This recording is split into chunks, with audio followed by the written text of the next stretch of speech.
நபிகள் நாயகம் ஸல்லல்லாஹு அலைஹி வஸல்லம் அவர்கள் கூட எடுத்துக்க மறுமையை குறித்து எடுத்து சொல்றாங்க. எப்படி எடுத்து சொல்றாங்க? மறுமையுடைய நம்பிக்கையை முதல்ல உள்ளத்தில் ஆழமா பதிய வைக்கிறார். எந்த அளவுக்கு உள்ளத்தில் பதிய வைக்கிறார்கள் என்றால், நபிகளார் ஒவ்வொரு உரையிலையும் பிரச்சாரம் ஒரு செயலை சொல்வதாக இருந்தால் மறுமையை சேர்த்து தான் சொல்லுவாங்க. அல்லாஹ்வின் தூதர் மன் கான யுமினு பில்லாஹி வல் யௌமில் ஆகிர், யார் அல்லாஹ்வையும் மறுமை நாளையும் நம்புகிறார்கள், ஒன்று பேசினால் நல்லதை பேசட்டும் அல்லது வாய் மூடி மௌனமாக இருக்கட்டும். மன் கான யுமினு பில்லாஹி வல் யௌமில் ஆகிர், யார் அல்லாஹ்வையும் மறுமை நாளையும் நம்புகிறார்களோ அவர் அண்டை வீட்டாரை பேணட்டும். மன் கான யுமினு பில்லாஹி வல் யௌமில் ஆகிர், யார் அல்லாஹ்வையும் மறுமை நாளையும் நம்புகிறார்களோ அவர்கள் அமானித மோசடி. அல்லாஹ்வுடைய நம்பிக்கையை பற்றி ரசூலுல்லாஹ் முதல்ல சொல்லிட்டு அதோடு சேர்த்து நபிகளார் இரண்டாவதாக ஒன்றை சேர்க்கிறார்கள், மறுமையை சேர்க்கிறார். நீ அல்லாஹ்வையும் மறுமை நாளையும் நம்பினால் உலகத்தில் வாழும் பொழுது இந்த தவறை செய்யாதே. அல்லாஹ்வையும் மறுமை நாளையும் நம்பினாத்தில் வாழும் பொழுது இறைவன் சொன்ன அடிப்படையில் உன் வணக்கங்களையும் உன் வாழ்க்கையும் அமைத்துக் கொள். அல்லாஹ்வின் தூதர் எந்த உபதேசத்தை செய்தாலும் சரி, அல்லாஹ்வை பற்றி பேசுகிறார்கள் என்றால் மறுமையை குறித்து பேசுவார். கண்ணியத்திற்குரிய எல்லாம் வல்ல அல்லாஹ்வின் அடியார்களே, சகோதர சகோதரிகளே, அல்லாஹ் ரப்பல் ஆலமீன் இந்த உலகத்தில் மனித சமுதாயத்தை படைத்து ஒவ்வொரு சமுதாயத்திற்கும் ஒவ்வொரு இறை தூதர்களை அனுப்பி இந்த சத்திய மார்க்கத்தை மக்களுக்கு மத்தியில் அதிகமாக பல எதிர்ப்புகள் வந்தாலும் பல சோதனைகள் வந்தாலும் அதை இறை நம்பிக்கையோடு அந்த மக்களுக்கு மத்தியில் இந்த சத்திய மார்க்கத்தை பிரச்சாரம் செய்தார்கள். அந்த இறை தூதர்கள் இந்த சத்திய மார்க்கத்தை எடுத்து பிரச்சாரம் செய்யும் பொழுது ஏராளமான இன்னல்கள், ஏராளமான வேதனைகளை சந்தித்தார்கள். ஆனால் எதற்காக இந்த உலகத்தில் அவர்கள் அனுப்பப்பட்டார்களோ அந்த பணியை எவ்வளவு சோதனைகள் வந்தாலும் எவ்வளவு எதிர்ப்புகள் வந்தாலும் அதை சரியான முறையில் கடைசி வரைக்கும் மரணிக்கிற வரைக்கும் அல்லாஹ் என்ன நோக்கத்திற்காக இந்த உலகத்தில் அனுப்பினாரோ அதை சரியாக செய்து முடித்தார்கள் இறை தூதர்கள். அல்லாஹ்வை பற்றி எச்சரிக்கை செய்தார்கள், நன்மையை குறித்து எடுத்து சொன்னாங்க, பாவமான காரியத்தை கொடுத்து எடுத்து சொன்னாங்க. இஸ்லாத்துடைய அடித்தளமான விஷயங்கள், இஸ்லாம் என்றால் என்ன, இஸ்லாம் என்ன சொல்லப்படுகிறது, யாரை வணங்க வேண்டும், யாரையெல்லாம் வணங்கக்கூடாது, யாரை பின்பற்ற வேண்டும், இப்படி அல்லாஹ் ரப்புல் ஆலமீன் எதையெல்லாம் நபிகளாருக்கு நபிமார்களுக்கு கற்றுக் கொடுத்தானோ அதை மக்களுக்கு மத்தியில் கடுமையான முறையில் அறிவுறுத்தி எச்சரிக்கை செஞ்சாங்க. அந்த எச்சரிக்கைகளில் எது மிகவும் அதிகமாக இருந்தது என்றால் மறுமையை குறித்து ஒவ்வொரு நபிமார்களும் சரி மறுமையை குறித்து எச்சரிக்கை செய்தார்கள். அந்த மறுமையை நம்ப மறுத்தார்கள்.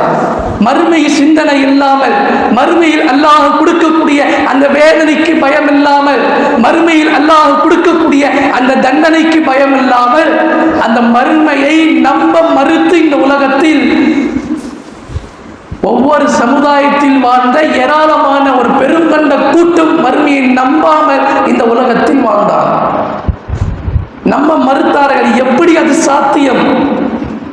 உலகத்துல மண்ணோடு மண்ணாக நாம் ஆன பிறகும், எலும்போடு எலும்பாக மக்கி போன பிறகும் மீண்டும் அல்லாஹ் நம்மளை உயிர்ப்பிப்பானா? அதை எப்படி நம்ப முடியும்? மீண்டும் அல்லாஹை எழுப்பி நம்மளை விசாரிப்பானா?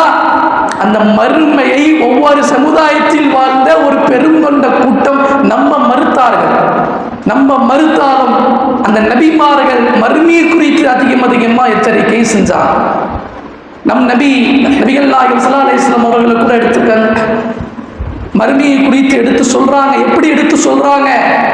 மறுமையுடைய நம்பிக்கை முதல்ல உள்ளத்தில் ஆழமா பதிய வைக்கிறாங்க.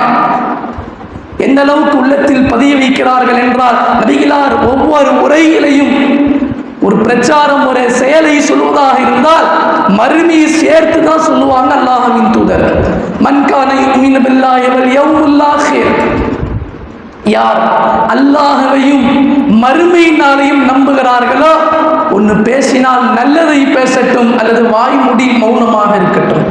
மன் கான யுமினு பில்லாஹி வல் யௌமில் ஆகிர், யார் அல்லாஹ்வையும் மறுமை நாளையும் நம்புகிறார்களோ அவர் அண்டை வீட்டாரை பேணட்டும். மன் கான யுமினு பில்லாஹி வல் யௌமில் ஆகிர், யார் அல்லாஹ்வையும் மறுமை நாளையும் நம்புகிறார்களோ அவர்கள் அமானித மோசடி செய்ய வேண்டாம். அல்லாஹ்வுடைய நம்பிக்கையை பற்றி ரசூலுல்லாஹ் முதல்ல சொல்லிட்டு அதோடு சேர்த்து நபிகளார் இரண்டாவதாக மறுமையை சேர்க்கிறான். நீ அல்லாஹ்வையும் மறுமை நாளையும் நம்பினால் உலகத்தில் வாழும் பொழுதே இந்த தவறை செய்யாதே. நீ அல்லாஹ்வையும் மறுமை நாளையும் நம்பினால் உலகத்தில் வாழும் பொழுதே இறைவன் சொன்ன அடிப்படையில் உன் வணக்கங்களையும் உன் வாழ்க்கையும் அமைத்துக் கொள். அல்லாஹ்வின் தூதர் எந்த உபதேசத்தை செய்தாலும் சரி, அல்லாஹ்வை பற்றி பேசுகிறார்கள் என்றால் மறுமையை குறித்து பேசுவார். அந்த மறுமையுடைய அச்சத்தை உள்ளத்துல முதல்ல ஆழமா பதிய வைப்பார். மறுமை சிந்தனை ஒவ்வொரு உரையிலையும் சரி நபிகளார் அதிகமாக அறிவுறுத்தி எச்சரிக்கை செஞ்சார்.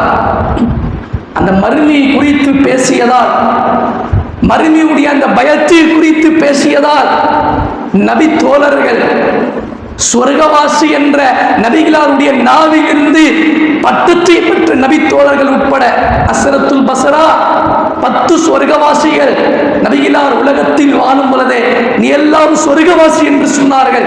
ரசூலுல்லாஹ் சொல்லிட்டார், ஏதாவது மாற்றம் வருமாங்க? நபிகளார் சொர்க்கவாசின்னு சில நபி தோழர்களை குறிப்பிட்டாங்க. சொர்க்கவாசி என்று குறிப்பிட்ட அந்த நபி தோழர்கள் மறுமையை அதிகமாக அஞ்சினார்கள். ஏன்? ஆரம்பத்தில் நபிகளார் விதைத்த விதை மறுமையை குறித்து ஒவ்வொரு உரையிலையும் சொன்னார்களே, மறுமை சிந்தனையை அதிகப்படுத்தினார்களே. சிறப்பு வாய்ந்த நபித்தோழர்கள் உட்பட வரலாற்று சம்பவங்கள் நமக்கு பாடம் நடத்துகிறது. நபிகளாருடைய நெருங்கிய தோழர், நபிகளாருடைய மாமனார் உமர் ரலியல்லாஹு அன்ஹு அவர்கள், இவரை பற்றி நன்றாகவே நாம் அறிந்து வைத்திருக்கிறோம். இவருடைய சிறப்பை பற்றி அல்லாஹும் வர்ணித்து பேசுகிறார், நபிகளாரும் வர்ணித்து பேசுகிறார்கள். நபிகளார் இந்த நபி தோழருடைய சிறப்பை பற்றி சொல்றாங்க. உமருடைய நாவில் அல்லாஹ் பேசுகிறார். உமர் ரலியல்லாஹு அன்ஹு அவர்கள் ஒரு செய்தியை சொன்னார், அல்லாஹ் அதை சட்டமாக கொண்டு வந்தார். ஹிஜாப் சம்பந்தமாக சொன்னார், பத்ர் யுத்த களத்தில் ஒரு ஆலோசனையை சொன்னார். அந்த உமர் ரலியல்லாஹு அவர்களை பார்த்து நபிகளார் சொன்னாங்க, உமருடைய நாவில் அல்லாஹ் பேசுகிறான். உமர் ஒரு வழியாக சென்றார், வேறு வழியாக உமரை பார்த்து ஷைத்தான் விரண்டு ஓடுகிறான். இப்படிப்பட்ட ஒரு சிறப்பு எந்த நபி தோழருக்கும் கிடையாது. உமர் ரலியல்லாஹு அவரை பார்த்து ஷைத்தான் விரண்டு ஓடுகிறான். எப்படிப்பட்ட சிறப்பு பாருங்கள். இந்த அளவிற்கு உலகத்தில் வாழும் பொழுது அல்லாஹ்வால், அல்லாஹ்வின் தூதரால் அங்கீகாரம் பெற்ற நபி தோழர், சிறப்புகளை பெற்ற நபி தோழர், நபிகளாருடைய நெருங்கிய தோழர், சொர்க்கவாசியும். உமரே நீ சொர்க்கவாசி, சொர்க்கவாசி என்ற பட்டத்தை பெற்ற நபி தோழர் உலகத்தில் வாழும் பொழுது மறுமையுடைய அச்சம் உள்ளத்தில் எப்படி இருந்தது தெரியுமா? நம் ஈமானையே உரசி பார்க்கும் அளவில் நமக்கு கூட சிந்தனை வராதுங்க. இவர் செய்த செயல் நாம செய்வோமான்னு கேட்டா மிகப்பெரிய கொஸ்டின் மார்க், கேள்விக்குறிதான். இந்த அளவுக்கு சிறப்பு மிக்க நபி தோழர் உமர் ரலியல்லாஹு அவர்கள் மறுமையை குறித்து அதிகமாக அஞ்சினார்கள். எந்த அளவுக்கு தெரியுமா? உம்மு சலமா ரலியல்லாஹு அன்ஹா நபிகளாருடைய மனைவி அப்துர் ரஹ்மான் பின் அவுஃப் ஒரு செய்தி சொல்றாங்க. என்ன செய்தினா, அப்துர் ரஹ்மானே உலகத்தில் வாழும் பொழுது நன்மையை அதிகப்படுத்துங்கள், வணக்கங்களை அதிகப்படுத்துங்கள், நபிகளாருக்கு மாறு செய்யாதீங்க சொல்லிட்டு அடுத்தது நபிகளாருடைய மனைவி அப்துர் ரஹ்மான் பின் அவுஃப் சொல்றாங்க, நபிகளார் என்னிடத்தில் ஒரு செய்தி சொன்னார்கள். அந்த செய்தி சாதாரண செய்தி அல்ல, என் உள்ளங்கள் நடுங்கியது. என்ன செய்தி தெரியுமா? நாளை மறுமையில் நபிகளாரை விட்டு சில தோழர்கள் தடுத்து நிறுத்தி வைக்கப்படுவாங்க. நபிகளார் இந்த செய்தி என்கிட்ட சொன்னாங்க. அப்துர் ரஹ்மான் பின் அவுஃப் ரலியல்லாஹு அவர்கள் கேட்கிறார்கள், தாயே என்ன சொன்னீங்க? ஏன் நபிகளாரை விட்டு தோழர்கள் தடுத்து வைக்கப்படுறாங்க? யாரு? தங்களை பற்றி சொல்றாங்க. சஹாபாக்கள் நாளை மறுமையில் நபிகளாரை பார்க்க விடாமல் மலக்குமார்கள் தடுத்து நிறுத்தி வைக்கப்படுவார். இந்த செய்தி உம்மு சலமா சொல்றாங்க, நன்மையை அதிகப்படுத்துங்கள், நபிகளாருக்கு மாறு செய்யாதீர்கள், நபிகளார் எதை சொன்னார்களோ அதை மட்டும் செய்யுங்கள். நாளை மறுமையில் உங்கள் தோழர்கள் நபியை பார்க்காமல் தடுத்து நிறுத்தி வைக்கப்படுவாங்க. சொன்னவுடன் அப்துல் ரஹ்மான் பின் அவுஃப் ரலியல்லாஹு அவர்கள் பயந்து நடுங்கி அவரிடத்தில் இருந்த 40,000 தீனார், கிட்டத்தட்ட இன்றைக்கு கோடிக்கு சமம், அவ்வளவு பொருளாதாரத்தை வைத்திருந்தார். அந்த நேரத்தில் நபிகளாருடைய மனைவி உம்மு சலமா ரலியல்லாஹு அன்ஹா அவர்களிடமிருந்து இந்த வார்த்தை வந்த பிறகு உடனே அந்த 40,000 தீனார் பொருளாதாரத்தை, கோடிக்கு சமமான அந்த பொருளாதாரத்தை அல்லாஹ்வின் பாதையில் வாரி வாரி வழங்கினார்கள்.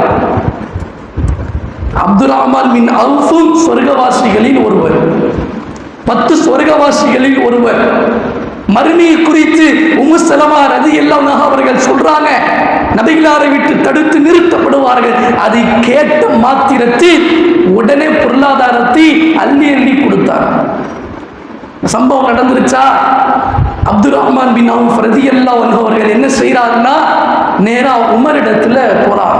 யா உமரே, நபிகளாருடைய மனைவி என்னிடத்தில் ஒரு செய்தி சொன்னார்கள். அந்த செய்தியை கேட்டவுடன் என் உள்ளங்கள் எல்லாம் நடுங்கியது என்று அப்துல் ரஹ்மான் பின் அவுஃப் உமர் ரலியல்லாஹு அவர்கள்ட்ட அந்த செய்தியை சொல்றாங்க. உம்மு சலமா என்ன செய்தியை சொன்னாங்களோ அந்த செய்தியை உமர் அலி கிட்ட சொல்றாங்க. அதை கேட்ட மாத்திரத்தில் உமர் அலியும் பயந்து உடனே உம்மு சலமாவுடைய வீட்டிற்கு செல்கிறார்கள். தாயே, அன்னையே, அப்துல் ரஹ்மான் ஒரு செய்தி சொன்னீங்களே, நாளை மறுமையில் நபிகளாரை விட்டு நம் தோழர்கள் தடுத்து நிறுத்தப்படுவாங்கன்னு சொன்னீங்களே. இதை கேட்டுட்டு அடுத்து இவர் என்ன தெரியுமா கேட்டாரு? உங்களிடத்துல அல்லாஹ்வின் தூதர் ஏதாவது பட்டியல் கொடுத்தாங்களா?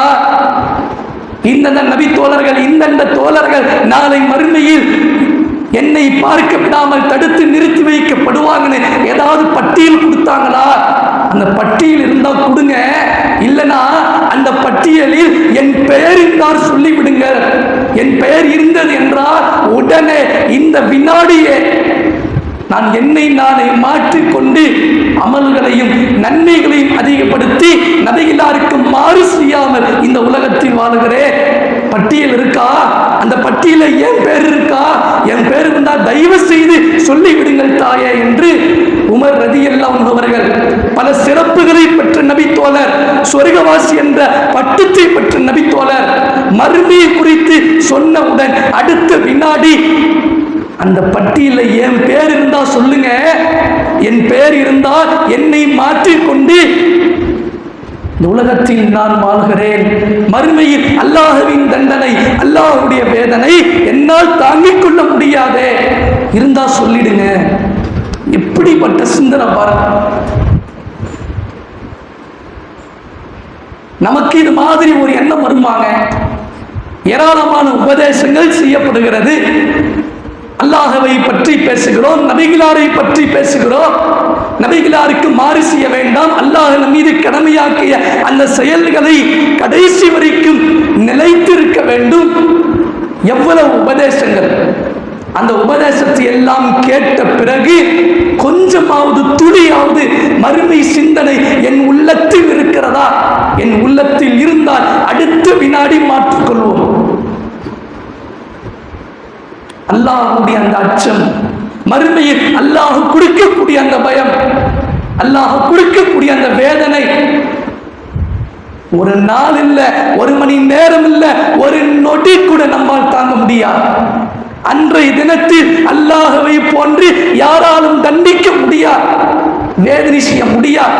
எவ்வளவு கெஞ்சினாலும் சரி. மறுமையை குறித்து நபிகளார் ஒவ்வொரு உபதேசத்திலையும் பிரச்சாரம் செய்தார்கள், எச்சரிக்கை செய்தார்கள். சொர்க்கவாசி என்ற பட்டத்தை பெற்ற நபி தோழர்கள் இப்படி பயப்படுறாங்கன்னா, மறுமை சிந்தனை உள்ளத்தில் ஆணித்தனமாக பதிய வைத்துக் கொண்டு அதற்காக வாழ்ந்து மரணித்தார்கள் என்றால், நாம் செய்த நன்மைகள் ஏற்றுக்கொள்ளப்பட்டதா? நாம் செய்த பாவத்தை இறைவன் மன்னித்தானா? ஏதாவது உத்தரவாதம் கொடுக்க முடியுமாங்க? அவர்கள் எப்படி வாழ்ந்தார்கள், இன்றைக்கு நாம் எப்படி வாழ்ந்து கொண்டிருக்கிறோம்? ஒரு எச்சரிக்கை, ஒரு அறிவுரை அவர்களுக்கு சொல்லப்பட்டால் உடனே மாற்றிக்கொள்வார்கள். அல்லாஹ்வுடைய வேதனைக்கு பயந்த காரணத்தினால்தான், அல்லாஹ்வுடைய தண்டனைக்கு பயந்த காரணத்தினால்தான் அந்த பட்டியலில் என் பேர் இருக்கான்னு போய் கேட்டாங்க உமர் ரலியல்லாஹு அன்ஹு அவர்கள். கொஞ்சம் நினைச்சு பாருங்க.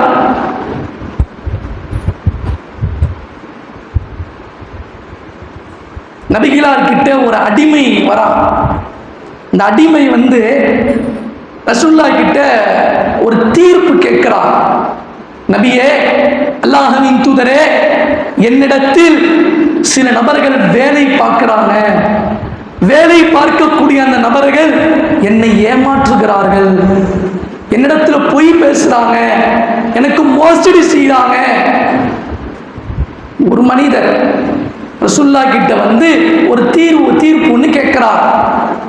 என்னிடத்தில் அடிமை இருக்கிறாங்க, என்கிட்ட வேலை பார்க்கிறாங்க, என்னிடத்தில் வேலை பார்க்கக்கூடிய அந்த அடிமை, அந்த நபர்கள் என்னை ஏமாற்றுகிறார்கள், என்னிடத்தில் பொய் பேசுகிறார்கள், எனக்கு மோசடி செய்கிறாங்க.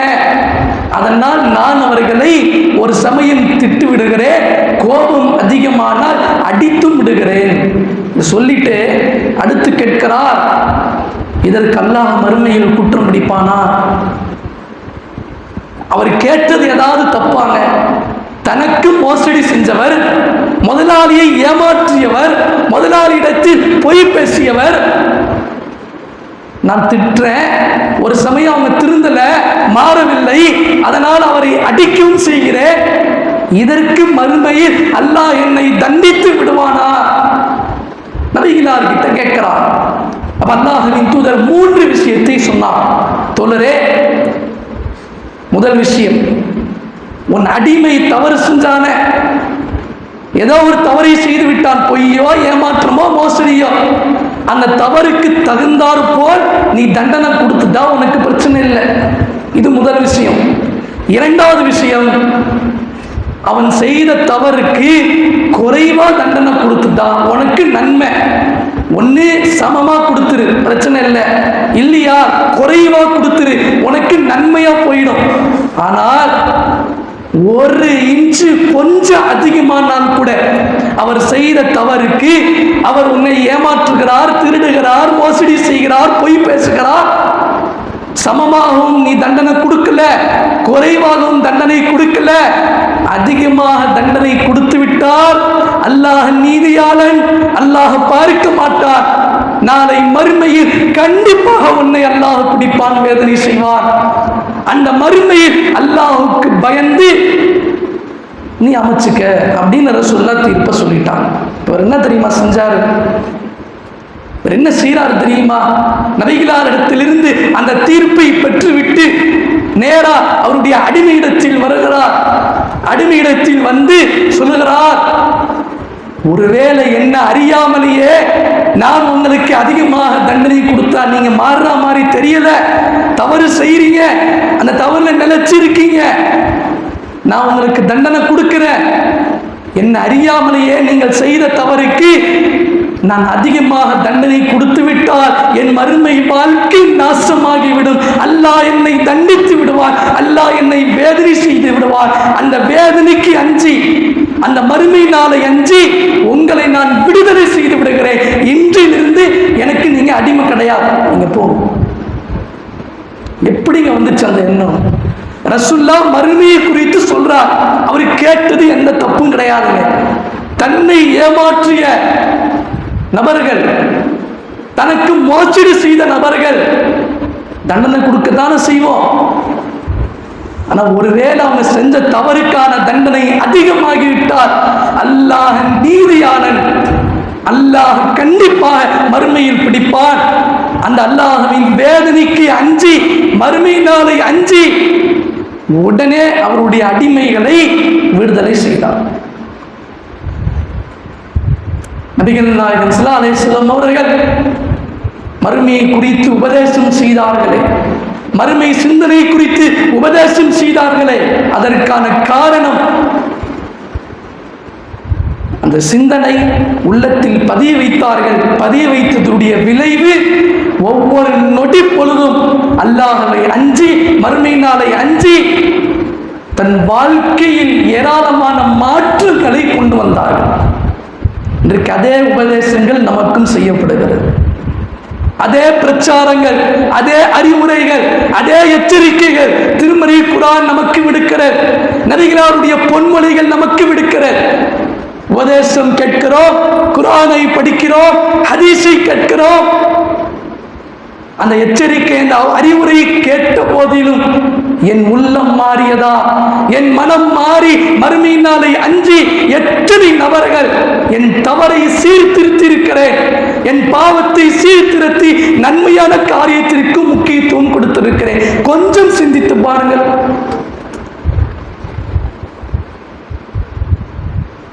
அலட்சியம். உலக வாழ்க்கையில் முழுகியிருக்கிறோம், உலகத்துடைய ஆசையில் முழுகியிருக்கிறோம். அல்லாஹ் சொல்கிறார், வமல் ஹயாத்து துன்யா இல்லா மத்தாஉல் குரூர். இந்த உலக வாழ்க்கை வீணும் விளையாட்டும் தவிர வேறில்லை. உலகத்துடைய ஆசையில் முழுகி விடாதீர்கள். அற்பத்தில் அற்ப வாழ்க்கை இது நிரந்தர வாழ்க்கை அல்ல. நிரந்தரமற்ற வாழ்க்கை எது நிரந்தர வாழ்க்கையோ அந்த நிரந்தர வாழ்க்கைக்காக இந்த உலக வாழ்க்கையை வாய்ப்பாக எடுத்துக்கொண்டு அமல்களையும் வணக்கங்களையும் அதிகப்படுத்தி பாவமான காரியங்களை விட்டு விலகி இருக்க வேண்டும். பாவத்திற்கு அப்பாற்பட்டவன் இந்த உலகத்தில் எவரும் அல்ல. எல்லாரும் பாவம் செய்யக்கூடியவர்கள் தான். அது நபிகளாரில் இருந்து நபி தோழர்கள் வரைக்கும் சரி, ஏதோ ஒரு பாவத்தை செய்தார்கள், நாமும் செய்து கொண்டிருக்கிறோம். ஆனால் செஞ்ச பாவத்தை உணர்ந்து அல்லாஹ்விடத்தில் மன்றாடுகிறோமா? அந்த பாவத்தில் இருந்து மீளுகிறோமா? தெளிவா அல்லாஹ் சொல்லிட்டான், இந்தந்த தவறு இந்தந்த பாவத்தை செய்தால் நாளை மறுமையில் அல்லாஹ்வின் வேதனை கடுமையானது. அந்த மறுமை நாளை அஞ்சி, அந்த அல்லாஹ்வுடைய வேதனை அஞ்சி நம் மனம் மாற்றுகிறது என்றால் அதுதாங்க வெற்றி. அந்த வெற்றியை நோக்கி பயணிப்போம்.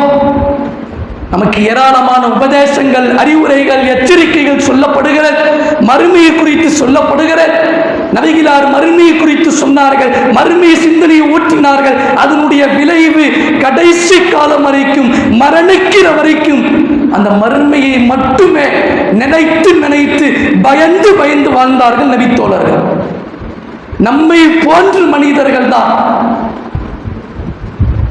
அவர்களால் முடியும் என்றால் ஏன் நம்மால் முடியாது? முயற்சி செய்வது கிடையாது. இதை உள்ளத்தில் ஆழமாக பதிய வைத்துக் கொண்டு அல்லாஹ்வுடைய வேதனைக்கு பயந்து மறுமை நாளை அஞ்சி நம்மை நாமே சீர்படுத்தி பாவத்தை விட்டு விலகி நன்மையான காரியங்களை அதிகப்படுத்துவோம். இதன் மூலியமாக நாளை மறுமையில் வெற்றி பெறக்கூடிய வாய்ப்பை அல்லாஹ் உங்களுக்கும் எனக்கும் ஏற்படுத்துவானாக என்று பிரார்த்தனை செய்து என்னுடைய முதல் உரை நிறைவு செய்கிறேன்.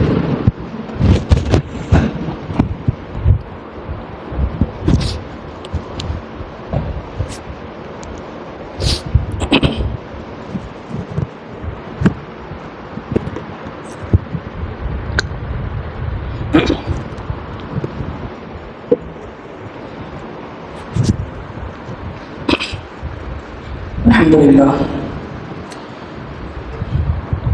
கணியத்திற்குரிய இல்லாமல் அல்லாஹ்வின் அடியார்களே, சகோதர சகோதரிகளே,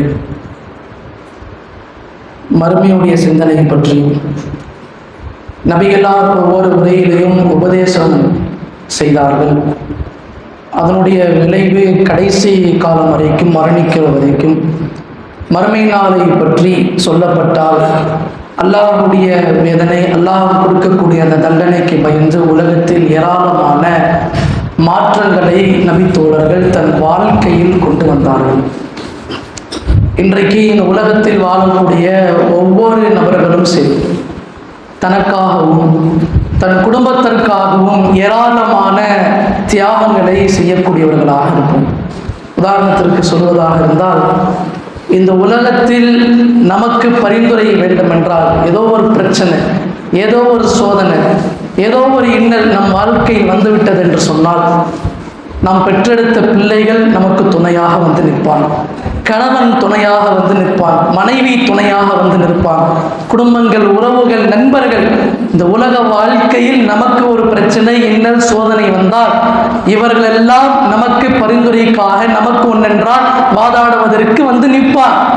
ஆனால் இந்த உலகத்தில் அவர்களுக்காக, தன் குடும்பத்திற்காக, மனைவிக்காக, பிள்ளைக்காக, கணவனுக்காக சம்பாதிக்கக்கூடிய நாம் ஏராளமான தியாகத்தை ஆண்கள் செய்கிறோம்.